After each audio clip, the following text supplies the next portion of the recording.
مرحبا يا شباب، كيفكم؟ بهذا الفيديو راح أقولكم كيف تشحنوا أي لعبة أو أي تطبيق عن طريق الليرة السورية، عن طريق الدفع بالليرة السورية. تمام يا شباب.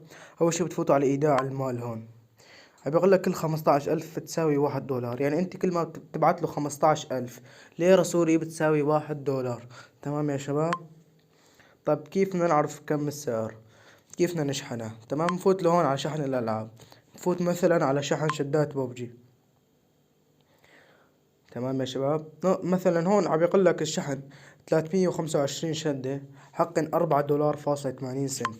نحن نفوت على آلية حاسبة نحط $4.80 ضرب 15,000 مثل ما حط بالإيداع. تمام، بيطلع حسابك 72,000. مستحيل تلاقي شحن ببجي ب72,000 يا شباب، مستحيل. يعني شي يعني عن جد خرافي. أنا ما ربحان شي، سنتات بسيطة. تمام يا شباب.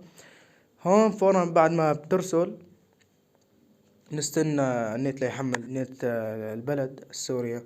تمام، فوت بعد ما حطيت ايداع المال. مثلا نفترض بعثت هون، حطيت عن سيرتيل كاش، بتبعت هذا الرقم 72,000. تمام، مثل ما محطوط. تمام، بعدها بعد ما بتبعت صورة الإشعار لهون.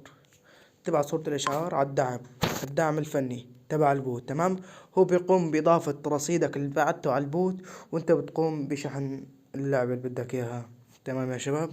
كل الحب والاحترام، حطوا لايك واشتراك. اسم البوت، تمام، هاي اسم البوت،